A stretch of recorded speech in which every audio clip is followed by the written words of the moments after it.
Bonjour à tous et merci de nous suivre sur tous les réseaux sociaux. Alors je ne suis pas seul à réaliser cette vidéo. Il y a mon frère, le cadreur Toussaint Saint-Joseph qui vous passe le bonjour, qui vous salue. Bien, nous allons continuer dans la même lancée avec les prophètes, les prophéties, les révélations sur la Côte d'Ivoire ainsi que M. Laurent Gbagbo. Bon, en d'autres termes, la politique ivoirienne. Pendant la crise de 2002 et de 2011, et bien avant même cette crise, il y a beaucoup d'enfants qui ont eu des rêves, des songes. Moi-même, j'en fais partie. On a rêvé qu'il y avait la guerre en Côte d'Ivoire. On a rêvé qu'il y a eu la guerre dans notre pays, etc. En ce moment, nous, on ne connaissait pas la guerre. On ne savait pas que ça allait arriver une seule fois dans notre pays. Et la guerre est arrivée. Est-ce que cela suffit pour dire que nous sommes des prophètes? Est-ce que cela suffit pour dire que je suis prophète de l'Éternel? Tout le monde a vu ça en rêve. C'est une chose qui devait arriver, qui est arrivée. Alors, dans mes recherches, j'ai vu qu'un prophète, c'est celui qui est capable d'appeler à l'existence ce qui n'existait pas.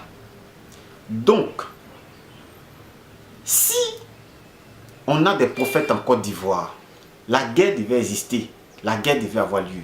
S'ils étaient vraiment des prophètes, ils allaient prier pour empêcher cela. Ça fait un. Et de deux, toujours dans mes recherches, parce que j'étudie la Bible depuis tout petit, j'ai conclu que aucun prophète n'est sous le couvercle de personne. Ça veut dire quoi?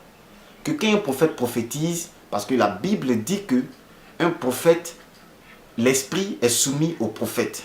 Donc ça veut dire que le prophète est capable de dire des choses sans compter sur personne, afin d'appeler cette chose à l'existence. Mais aujourd'hui, nous avons des prophètes qui ordonnent des choses dans le nom de Jésus. C'est-à-dire, il dit au nom de Jésus, je veux que cette chose soit comme ça. Au nom de Jésus, que cette personne soit guérie. Mais tu n'es plus prophète. Au temps d'Élie, Élie appelait à l'existence ce qui n'existait pas. Élie maîtrisait le vent, Élie maîtrisait l'eau, il maîtrisait la terre. Mais il n'a jamais prophétisé au nom de Jésus, il ne connaissait pas Jésus. Moïse ne connaissait pas Jésus, Samuel ne connaissait pas Jésus. Tous les grands prophètes de la Bible ne connaissaient pas Jésus. Ce sont ces personnes-là qu'on appelle des prophètes. Donc aujourd'hui, vous qui prophétisez au nom de Jésus, vous n'êtes pas des prophètes, vous êtes des mythomanes. Jésus lui-même, il a dit qu'il n'est pas venu pour des personnes comme ça, mais il est venu pour des personnes qui ont besoin de lui. Vous n'avez pas besoin de Jésus, puisque vous êtes prophète. Le problème de la Côte d'Ivoire, le problème des Ivoiriens, ne va jamais se résoudre dans la prière, mais dans la pratique. Le problème de la Côte d'Ivoire ne va jamais se résoudre dans le jeûne, mais dans la pratique. Quand on finit de prier, quand on finit de jeûner, qu'est-ce qu'on fait? On agit. Arrêtez de tromper nos dirigeants politiques dans vos révélations, dans vos présages bizarres qui ne s'accomplissent jamais. Arrêtez. Vous entourez les hommes politiques et vous dites que ça va, voici telle chose qui va arriver, voici comment ça va se passer, et puis ça n'arrive jamais. Et les victimes, aujourd'hui là, sont nos parents. Comment un prophète peut apporter la division dans une famille? On approche une femme, et puis ce sont les femmes là qui sont fans de ça. Hein. On vient, on dit non, ta maman elle est sorcière, c'est pourquoi tu n'enfantes pas. Ta maman est sorcière, c'est pourquoi depuis tu ne réussis pas, tu ne travailles pas, c'est pourquoi il y a un blocage dans ta vie. Les Chinois là, il n'y a pas de sorciers dans les pays là-bas. Les Américains, il n'y a pas de sorciers dans les pays là-bas. Les Russes là, il n'y a pas de sorciers dans les pays là-bas. Mais regardons le niveau auquel ils sont. Et ce sont des paresseux qui ont fini à mentir sur les sorciers. La liberté là, et puis la délivrance ne s'acquiert pas dans la bouche ni dans les prophéties, comme on a dit dans la vidéo précédente, mais dans la lutte. Quand on finit de prier, je répète, et quand on finit de jeûner, qu'est-ce qu'on fait? On se bat. On se bat pour avoir notre liberté, pour avoir notre délivrance. Et c'est comme ça. Et quand ils vont prophétiser et que la chose ne va pas arriver à l'existence, ils vont dire non, c'est parce que tu as péché. Quoi? C'est parce que tu as péché? Il y a plus péché que David et puis son Salomon. Est-ce que dans la Bible, il y a plus péché que eux? Mais regardez la gloire dans laquelle ils ont vécu. Regardez la richesse dans laquelle ils ont vécu. Toutes les paroles qu'ils ont annoncées sur eux se sont accomplies à la lettre. Mais ce sont de gros et de grands pécheurs. Dieu ne peut se contredire. Dieu ne peut mentir. Dieu ne peut dire une chose et puis se dédire. Dieu ne peut pas faire ça. Donc aujourd'hui, nos mamans sont victimes de cela dans les églises. Regardez un peu. Comment un prophète peut te dire, je vais prophétiser sur toi. Mais avant de prophétiser sur toi, donne-moi l'argent. Donne-moi 500 000. Des gens qui parlent des offrandes à n'en point fini, des offrandes inutiles, offrandes de rachat, tout ça. En ce moment, Jésus est venu pourquoi? Donc Jésus là, c'est plus la rançon que nous on devait payer, que l'humanité devait payer quoi. On ne comprend plus aujourd'hui les prophètes. Tu es prophète, tu es marié, et puis tu couchais tous tes fidèles dans l'église.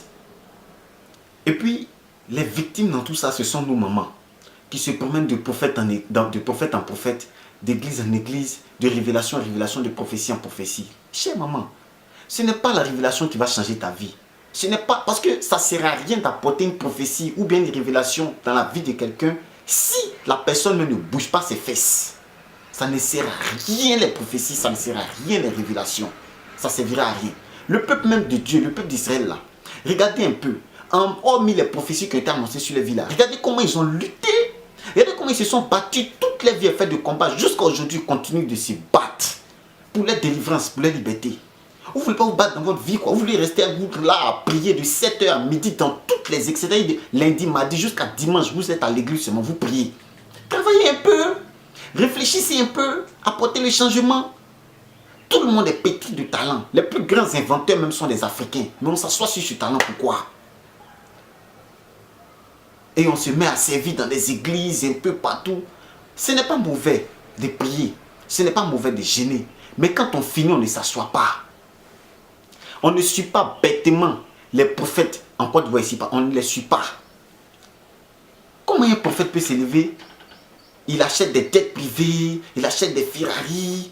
Ça va lui servir à quoi tout ça? Ça va lui servir à quoi? Si ce n'est pas du broutage. Et puis toi, tu es dans son église là. N'est pas de transport pour aller à l'église. Tu coco vestes de tes camarades pour aller à l'église.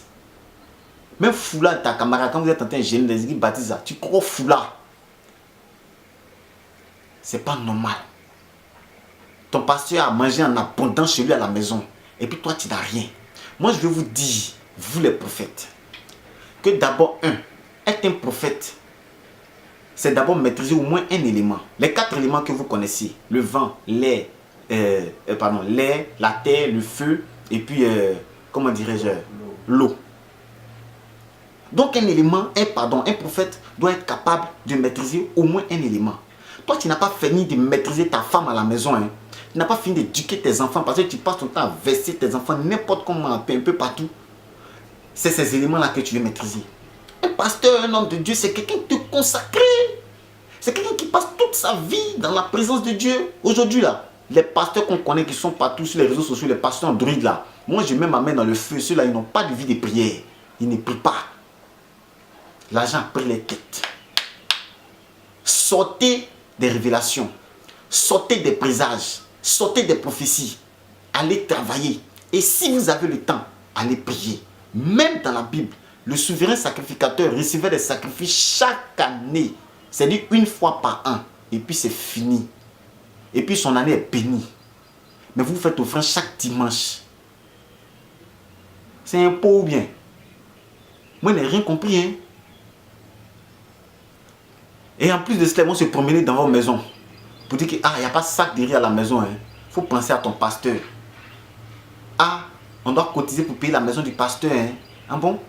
Oh, ton enfant doit aller à l'école. Tu laisses ton enfant et puis tu payes une maison des pasteurs. Et puis tu dis que non, Dieu va me bénir. Hein? Mais Dieu qui l'a appelé là, il ne peut pas le bénir. Dieu qui l'a appelé là, on dit que ça lui appartient l'eau et puis l'argent. Élie le prophète là, nourriture apparaissait et puis il prenait et mangeait. L'eau apparaissait. Toutes les choses là, ça apparaissait parce qu'il était prophète.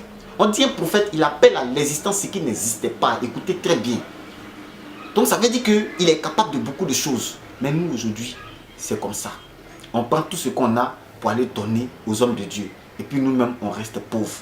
Changeons de mentalité, chers parents. Changeons notre manière de réfléchir. Écoutez très bien. Moi, en terminale au lycée classique de Cocody, je prenais mon temps à prêcher seulement. Ma première année en 2013, je crois. Je prenais mon temps à prêcher. Je n'ai pas étudié. Et puis je disais que non, je suis prophète de l'Éternel. Et puis Dieu va faire que non, du genre quand je serai composé là, les sujets là vont apparaître au tableau. Comme j'ai le don de vision, et puis je vais voir. Il est mal tapé poteau. Très mal. Il a échoué. Et puis il y a un point même, il a échoué. L'année qui a suivi là, il prêchait, mais j'étudiais. Et puis c'est là, j'ai validé mon examen. L'avenir appartient à la jeunesse. Les jeunes de Côte d'Ivoire ne doivent pas perdre leur temps dans les églises. 1 heure de prière à l'église là, ça suffit. Chaque dimanche. Et puis le reste là, tu te cherches. Le reste là, tu vas bosser, tu vas travailler. Il y a des jeunes en Europe, ils vont à l'école, l'après-midi ils vont travailler. Ils n'ont même pas le temps pour prier. Et puis c'est nous les mêmes mois là. On quitte chez nous ici en Côte d'Ivoire ou bien dans d'autres pays de l'Afrique. Et puis c'est nous, on va remplir des églises en Europe là-bas. Dans toutes les églises en Europe, c'est des noirs seulement qui sont dedans. Il n'y a même pas un blanc. Mais souvent quand Dieu science un peu, il met 1 ou 2 blancs dedans. Sinon il n'y en a pas. Mais comprenons ça un peu.